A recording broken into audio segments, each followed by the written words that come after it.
Vice President na anytime soon maging presidente nyo na dahil nakikita natin yung mobilization genuinely ng taong bayan dyan sa Pilipinas at sa buong mundo. At kung talagang mga kababayan, kung nandoon kayo, ramdam nyo ako, sa totoo lang, nung first time ko nakita si Inday, kahit matapang ako, kinakabahan ako. Totoo yun.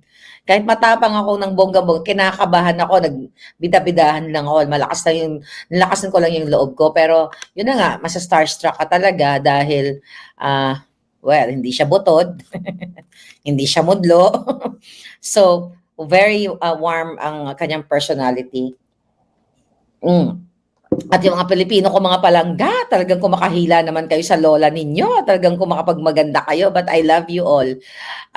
Nakakatuwa lang talaga yung emotion kahapon dahil lahat sobrang happy na nakita si Inday Sara. Pero bago ko magtuloy-tuloy, kukwento ko sa inyo yung mga eksena doon. Gusto ko muna mag-shoutout syempre kay Palangga Ruth from Zurich, Palangga, kababayan ko yan.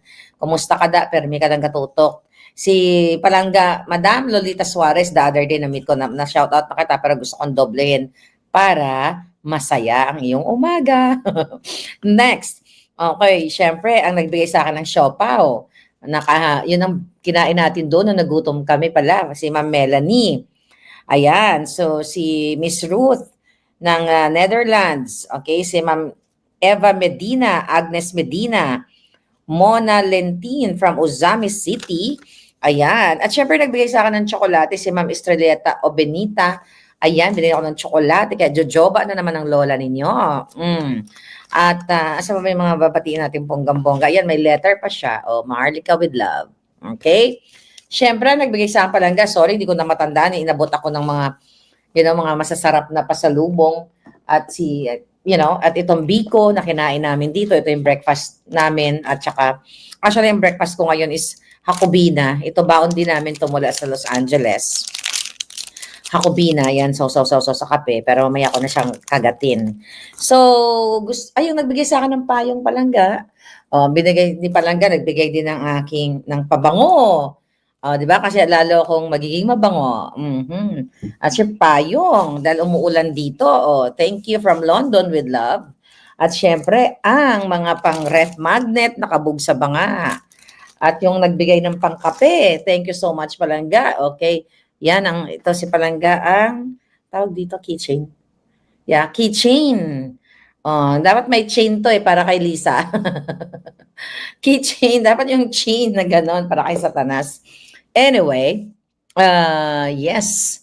Thank you so much sa inyong lahat. Okay, magkakwento tayo. Glee Pretty 79, thank you very much for being a new member. All right, thank you. Ano bang gusto niyo marinig na kwento? Okay. Yung pangalawa kasi ako nagsalta after Ben Ripoll, di ba? Natuwa ako dahil sobrang dami talagang nagmamahal na palangga sa taong bayan. Alam nyo, yung ayokong sabihin na mahal ako ng taong bayan. Kasi kaya naman kayo na yung mga tao doon, you were there kasi mahal na yung Pilipinas. Ako lamang isang representante ng isa sa inyo na nagmamahal ng lupang tinubuan. Kaya kung siguro, not as Claire or as Maharlika, pero nagmahalan tayo sa isa't isa. Kinabog natin ang banga at nagbidabidaan talaga ako doon kahapon. Excuse me, habang wala pa si Inday, talagang dapat magbidabidahan tayo, di ba? Pagdating ni Inday, tumahimik lahat tayo at makinig sa kanyang mensahe. Alright? Pero I appreciate talaga yung ating mga palangga doon. Mga palangga, I'm sorry kung hindi tayo nagkita, pero doon sa mga palangga ako na talagang lahat kayo na nagtiyaga talaga, iba yung power, iba yung tunay na unity para sa Pilipinas. So, ayun, yung dumating na si Vice President Day Sara, grabe yung tao, nakikita nyo naman sa social media, di ba? Ako kasi wala po akong cameraman, di ba? Meron lang ako mga angels sa paligid-ligid ko na nagmamasid. Baka biglang may mga rebelding komunista na, pakana nili Satanas o yung mga alam nyo na. So meron lang ako mga secret agent, di ba? Na nagmamasid. Pero in terms of mga gadget and everything as reporter or whatever, wala ako niyan. Ang gadget ko lang telepono kasi hindi na ako maganda ugaga ng kaka-emote, di ba? Ma'am Erliza, ayan. Nag-message si Ma'am Erliza, no? Ayan. So ano pa ang chika? Galing ano? Ano yun palangga? Ma'am, shout out from Butuan si Ellen. Uh-huh. Okay. Si Ma'am Priscilla, yeah. Okay. So, i-describe ko sa inyo yung vibes ng tao. Although nakita nyo na. So, pagpasok ni Inday Sara, talagang, alam mo yung ginagawa ni Inday na talagang lahat ng tao gusto niyang i-accommodate. Lahat po kayo, parang ako gusto ko rin kayo i-accommodate lahat. Pero syempre, kung accommodate natin yung libo-libong 5,000 na yun, wala na tayong program.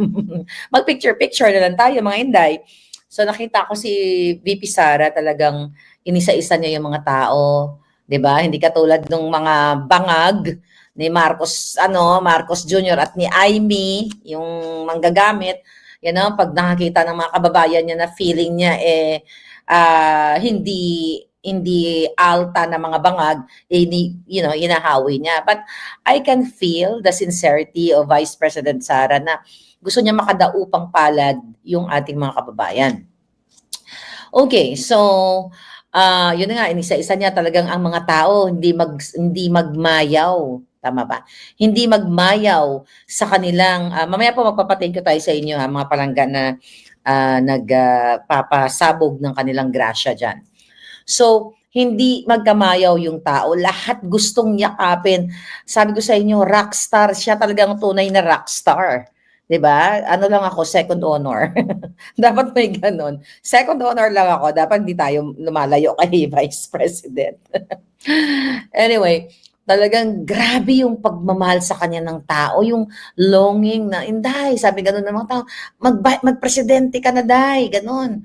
At talagang ramdam mo kasi nakakausap ko yung mga tao. Minsan binubulungan pa ako. Madam, meron doon isa na nagbulong sa akin, dahil sa'yo, nabudol kami. Sabi gano'n siya. Ako pa rin ang sinisisi. Ikaw yung may kasalanan, hitad. Nakalimutan ko na yung pangalan niya. Hindi mo na-videoan yun palangga no? Sayang. Sabi sa akin, hitad, dahil sa'yo, nabudol kami. Tapos sabi niya, okay lang, dito ka naman. May mga ganong bawi. Anyway, itong mga taong itong mga kababayan natin, genuine. 'Di ba? Sobra yung ang daming Ilocano doon. 'Di ba nung nag-speech ako ng bonggang-bongga, ang daming mga Ilocano. Yun ang una kong tinanong, marami bang Ilocano dito? Ang daming nagsigawan. Patunay na ang nagmamahal kay Pangulong Duterte, hindi lang mga Davaoenyo o mga Bisaya na sinasabi ng mga kalaban natin, kundi mamamayang Pilipino at nakita ng international community kung paano talagang yakapin ang Pangulong Duterte at ang kanyang pamilya na pinadukot, na inextract, inabdak, ni Satanas, ni Marcos Jr. at ang pakikipagsabwatan ng gobyernong bangag. So ngayon, kayong mga yawa kayong mga jutang, pitkon ko mga itlog ninyo mga bangag na yan, nakita nyo ngayon kung gaano mahalin ng taong bayan ang Pangulong Duterte at kanyang pamilya at suportahan ang Pilipinas. Why? Marami doon mga foreigners, mga ibang lahi, mga foreigners kahapon. Kaya nga nag-prepare tayo ng maiksi, na speech para talaga doon sa ICC at doon sa mga hindi Filipino speaking para naintindihan nila kung ano yung laban natin. Alright? So ngayon, mga kababayan, and thank you sa aking palangga dito na tinulungan akong, mag-create ng short speech ng time na yon. Group effort, di ba? Group effort din yon. Akala nyo? At least yung group effort natin, para yung sentimiento namin para sa ang ginagawa kay Pangulong Duterte. Hindi yung group effort na mag-extra ka, katulad ng gusto nilang gawin sa atin lahat na gusto tayong gurgurin. So, yes, mag-comment na kayo dyan mga palangga ha. Okay, mamaya magpapasalamat ako sa inyong bonggang-bongga lahat kayo. Teka, tignan ko muna, sino yung mga nandoon kahapon? Good morning, sunshine, sabi ni Girlie. Okay, Jet lag ba? Jet lag, 'di ako nakakatulog ng pero okay lang. 'Di ba mga 3 hours lang yung mga tulog namin dito actually kasi magkaiba ng time zone. So ngayon yung mga Pilipino, mga palangga ko kahapon, grabe nakakaiyak na nakakatuwa silang panoorin. So ayun na nga, pinagkakagulan na si Inday, kaya ang lola ninyo tumabi-tabi muna, magpasintabi ka muna. 'Di ba? Kaya ang pictorial ko nakat. Ay teka, mag-focus muna tayo kay Vice President. Hindi ako ang bida dito. Siya ang bida dito. So 'yun, naglakad ng palangga. So, papaano ba? So, pumunta na siya sa stage tapos pumunta na ako sa harapan. So, malampak talaga ako ng bonggang-bongga sa lupa para ma-capture ko. Ang problema, naputol yung mga live namin. I don't know, baka may padala naman si Lisa Tanas na jumper, ano yun? Not jumper, what do you call that? Jammer. Diba? Yung jumperin natin. Jammer, okay? Naputol-putol, di ba, yung ating live. At saka, yun na nga, wala naman akong dalang cameraman o professional na magaganon talaga. So, marami naman nakapag-live, so that's okay. So, naputol. So, I'm recording. Nag-record pala ako, pero kaka-post ko lang. Parang 48 years bago ma-upload. So, marami akong mga videos na kuha, pero 48 years pa siguro ninyo maghihintay. Alright, so ito na. Wala kaming alam mo yung event na yon is short notice. Lahat naman nun short notice dito dahil unang-una wala namang resources dito ang Vice President. Kumpara at least sa Pilipinas, marami talagang tayo yun, bayan natin yun na gusto magtulong-tulong. Aba, yung stage is platform lang yun na ginawa-gawa. Okay lang yun. Nung pagdating nga ni Inday, ni Vice President, nakita ako, alam mo, nagmamasid lang ako. Nakita ko yung mga security forces, nakita ko, sabi ko, nakikiramdam lang ako, hindi na ako nag-ingay doon. Dahil maingay na ako sa vlog, tapos epal pa ako doon. Hello, ayoko namang umaga ng mga eksena ninyo. So nakikita ako mga hitad, nagkuha ng bangko si Kateki, may mga assistant doon, hindi. Natatakot ako, kasi yung upuan is plastic. Anytime, baka kung ako tumayo doon, bagsak agad ako doon. Pero anyway, magaling din si Inday. Nung binibitbit na yung upuan, nag-worry ako kasi baka biglang bumagsak, di ba? Di gagamitin na naman yung mga jutang ginimis na pangbabash sa ating Vice President. Pero si Inday, dahil tama, alam mo, ang tawag doon ay diskarte. Kaya like ko sinasabi, ang taong madiskarte, 'di ba? Lalo na kung madiskarte at matalino, panalo ka talaga. Pero yung diskarte niya, yung upuan, hindi siya nagtumayo doon sa gitna. Tumayo siya doon sa pinaka-tukod. Tukod, ano tawag doon? Basta tukod, yun sa amon, sa Bisaya. Yung paa ng upuan, 'di ba ganyan?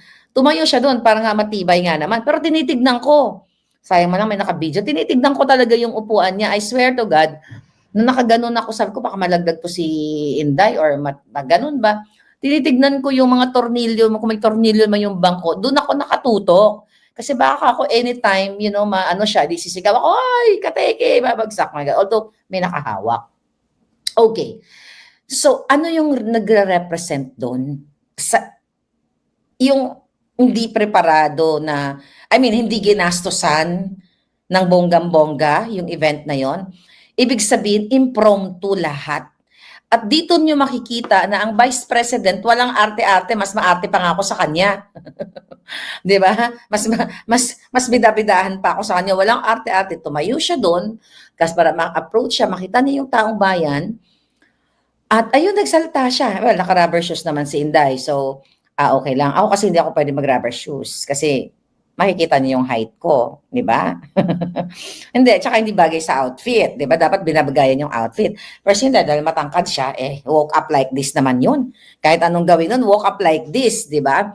Dahil una-una matangkad, makinis, hindi hindi formalin inspired yung Feslock, katulad ni Palaka, oh my God, kakainis.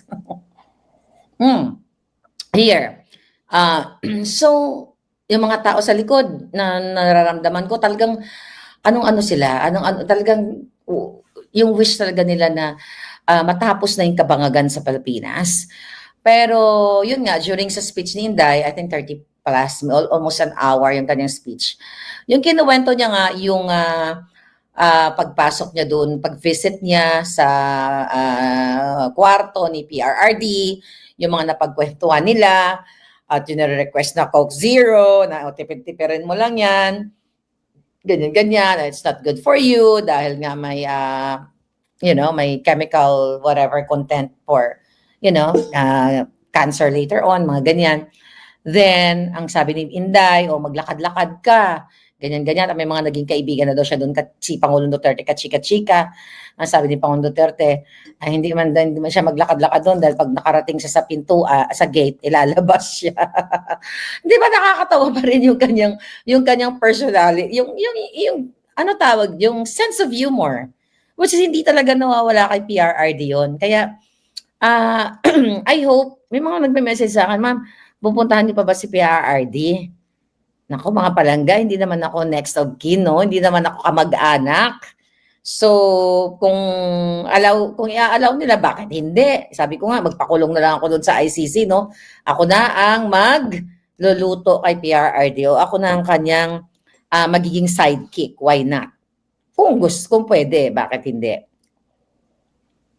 Pero that's not possible. Ito ay for the heck lang na nagkakwentuhan tayo kasi morning here, kape-kape tayo, alright? Natural beauty and brain. So, tapos yung mga kinuwento ni Vice President Sara na yung advice nga sa kay Kitty na gusto daw pumunta ni Kitty mag-visit pero wag papuntahin si Kitty sa Netherlands hangga't hindi abogado. O, di ba? Nakakatawa talaga. Hindi pala pwede visitors, madam. Mahigpit sila kasi maybe later, I don't know, hindi ko alam. Actually, ayoko mag-react. Pero this is just a wishful thinking na I wish i-allow naman nila na magbisita si Maharlika. Di ba? Siyempre, bias ako. Di ba? Sarili ko yun. Di bidabidahan ako. Di ba? Bakit hindi? Kung posible. Pero for now, is yung family lang. Yung pamilya lang, di ba? Yun lang talaga. So we have to follow the rules. Now what? Patawa-tawa lang talaga si Tatay Digong. Oo, kaya nga sabi ko nga, yung nangyari sa kanya, kay PRRD, parang para sa akin, bakasyon lang yun Kasi I'm very positive. Okay? Meron ako nababasa dyan, kayo talaga, kung makagawa man lang. Pero okay lang din naman sa akin. Meron kasi ako nakita na doon sa may nag-interview sa akin doon, na mga palangga ko, Maharlika, nadulas, lalabas na si PRRD. I'm just being positive. Diba? Na sinasabi ko naman, we will win. And you have to claim it pag mga ganyan. You have to claim it lahat ng mga positive mo sa buhay. Kasi lahat ng mga pinangarap ko sa buhay, kinlaim ko yun, kaya nangyari. So I'm claiming that PRRD will be home very soon. Malay mo ako, susundo pala sa gate. Diba? Pag naglakad-lakad si PRRD doon, tapos nandoon din ako, tara na PRRD, ako na uwi sa iyo. Diba? Kidding aside, mga palangga. Be optimistic. Yeah. Tama, sabi ni Wating-Wating. Basta bring him home. Safety by God graces, sabi ni Astig Bingbong. Ayun na nga. Okay, si Pretty. Oy, mga palangga, thank you Pretty. Ayan. Pasalamatan mo natin ang ating mga palangging. Si Karen, ayan. Barkadahan, thank you so much. Okay. Si Glenn, ayan. Solid Maharlikan, thank you. Palangga, thank you. Nako, 25 months sa si Solid Maharlikan na member. Ayan, palakpakan natin. Lagi nagmamahal sa akin. Ayan, si Maria Tenya na nagmamaganda like me. Ayan, si Miriam. Thank you very much. Ayan, ang mga palanggingging. Si Karen, si Annalina, si Jethro. Ay, nako palangga. Thank you si Kampong Chika na laging nandiyan kay lola niya. Okay, ngayon. Thank you so much. So, ano yung mga tanong niyo doon sa mga eksena kahapon? Ano pa ba yung mga na-notice ko? Okay, na-notice ko. Alam nyo, yung mga nag-guard doon kay Inday, mga volunteers yun. Hindi bayad yung mga yun. Yung sound system, palangga, thank you, nagpa-picture. Hindi bayad yung mga yun. Walang mga talent fee yun. Lahat yun volunteer. Kahit sa akin, maraming gustong mag-volunteer. Ang dami nag-imbita sa akin. Ako, more invitation. Para hindi na ako bumalik ng Amerika. Baka dito na ako. Ba't nandito si PRRD? So, but seriously, yung pagmamahal yung volunteerism, na talagang yung kanilang support kay Pangulong Duterte at sa inyo sa ating buong bansa, hindi mo matatawaran. Wala yan si Bangag. Kaya nga, sabi ni Baste, totoo yun. Mr. Marcos, ano sabi ni Baste dyan? You will never be loved by the Filipino people. But, this is my word, but the Bangags like you. But the Bangags, yun ang nagmamahal kay Bangag. Kasi syempre, pare, tira tayo, singot tayo, mga ganon. 'Di ba? So yun lang yung nagmamahal sa kanya. Pero yung Pilipino, hindi. Hindi siya, my God, sa Pilipinas pa nga lang, 'di ba? Gaganon-ganon si Kuting. Ay, punta ng Cavite, yung mga tao, nga, walang pakialam sa kanya. Alam mo kasi iniantay lang ng mga yon, ayuda. Kasi ang sa puso noon ng mga taong yon, ang inalam ko addict to, pero sige na lang, kunin ko na lang yung ayuda pang tawid gutom, pambili ng bigas. Right? Yun ang reality. The reason why, papasok na tayo sa issue natin na ipapahuli ang mga vloggers. Okay? Imagine niyo itong si Paduano, well, lahat sila, group effort sila. Yung mga palangga ko, mga